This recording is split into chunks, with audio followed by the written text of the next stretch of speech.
The following podcast is sponsored by Structure Tech. Woo! It is springtime in Minnesota, and we're going to just have a grab bag discussion of a few different topics today.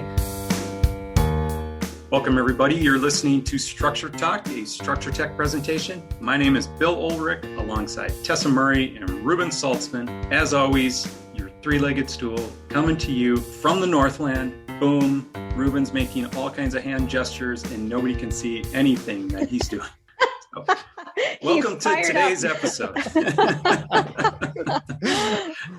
And we're going to just have a grab bag discussion of a few different topics today. One thing that popped into mind recently, Tessa and I were discussing offline about one of our newer inspectors on the team is building a house right now, and they're moving to use a different product than is typically used in construction in our area, at least, SIP panels. And they're finding that the SIP panel pricing is becoming more competitive with just stick-built homes. What's a SIP panel, Bill? Well, technically, that's called a structurally insulated panel, which is a sandwich of OSB and polystyrene. Is that the name of the insulation that's in between the OSB panels? Is it polystyrene? I don't know, but it's like a rigid foam insulation. Yeah, I think polystyrene has a pretty low R value. That's the stuff that you make coolers out of and it falls apart. Those little bubbles is what it's made out of. The little balls? Really? Yep, the little balls are what it's all pressed together and made out of that. Oh my goodness. I had no idea. I assumed it was a heavier type of foam like XPS or I don't even know what I'm talking about.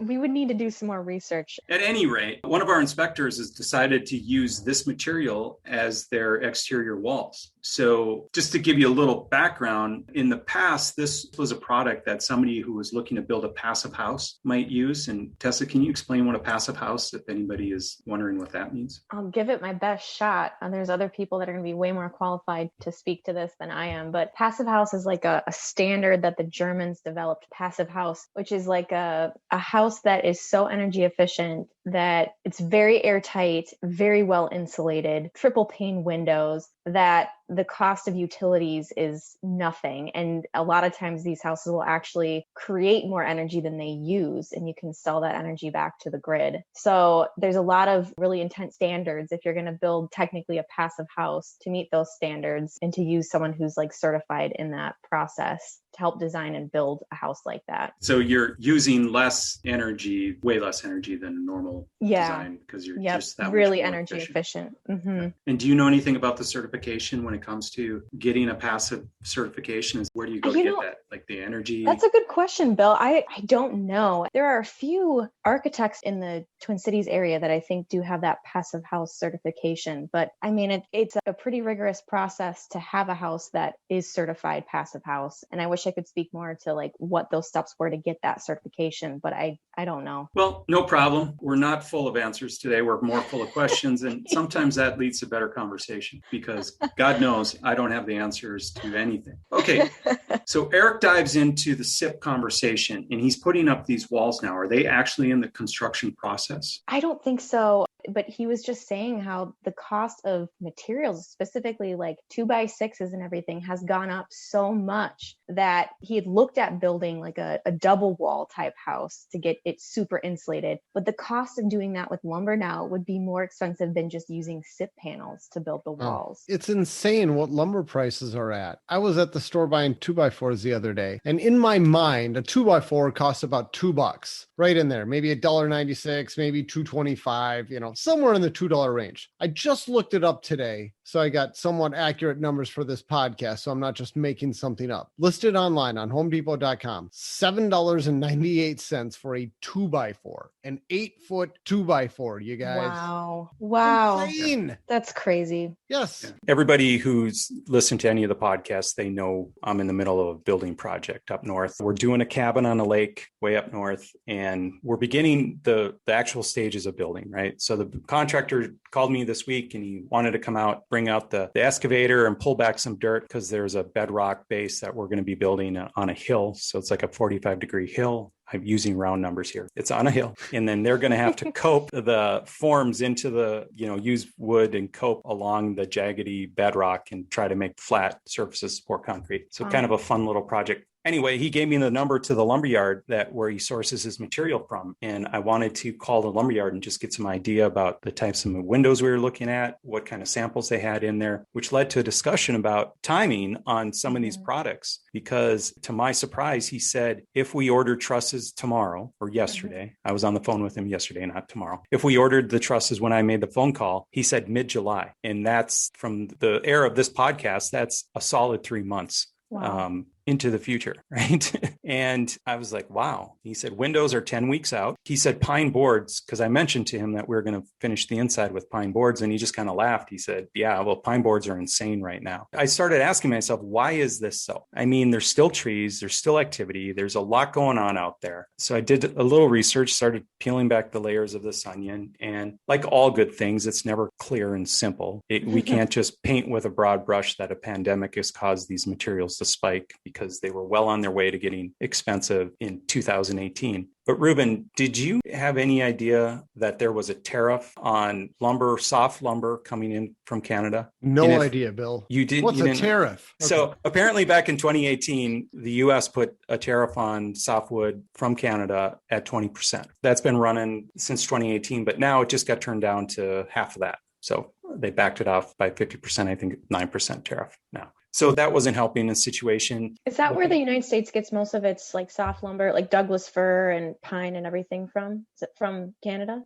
I would say it's a combination of the U.S. and Canada. Yeah. Right? I mean, what do you call soft pine? Do you consider fir soft pine? I guess so. I mean, I had to take, this is ridiculous, I had to take a wood biology class in college as part of my building science degree, so I should know this. But I think of like hardwoods as being like maple, walnut, all that stuff, and softwoods as being like Douglas fir. And doesn't have something to do with whether it's a deciduous tree or not, Tess? So possibly. Okay. I don't remember. Right. Tessa didn't pay attention in class. I passed it, but man, I do not remember. That was years ago. But, so conifer, which doesn't have, leaves that it sheds every year, I believe like all conifers are softwoods. And then the deciduous trees, like you just said, Reuben, would be hardwood. Yeah, so that might be right. Yeah. The Google machine is telling me that the wood from a conifer, such as a pine, fir, or spruce, as distinguished from that of a broadleafed tree. Yeah. So yes, I think that's the difference there. Okay. There we go. So pine, spruce, hemlock, all of that. Western number 2. Let's just get.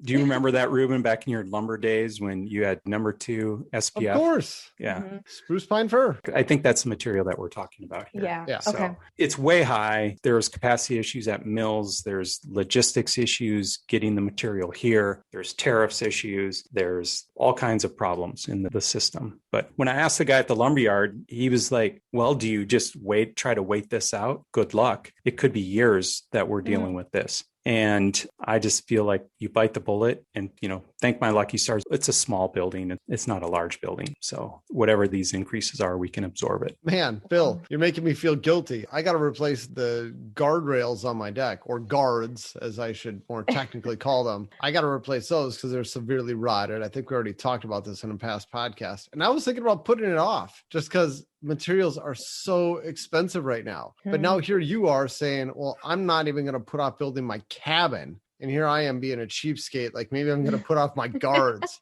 Maybe I can just bite the bullet and suck it up.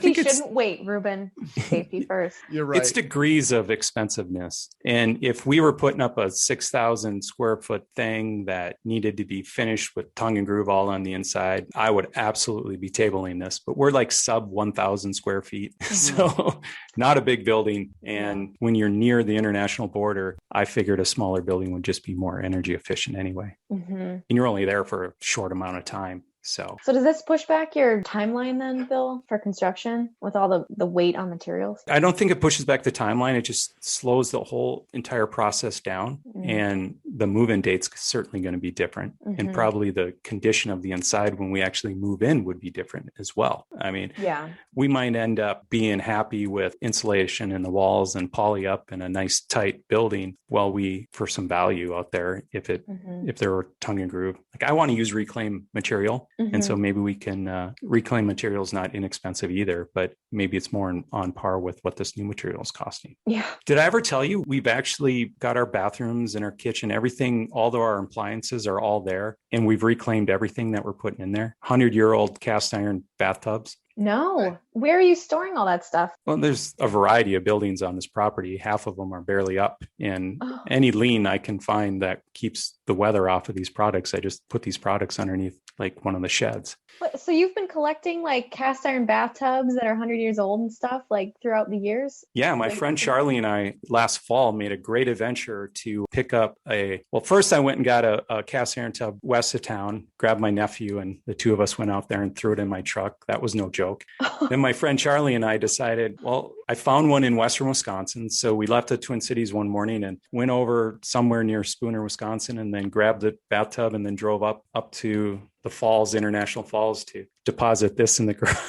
Oh my gosh. So we had two new old bathtubs for exactly $40. So Nice. Wow. Yeah.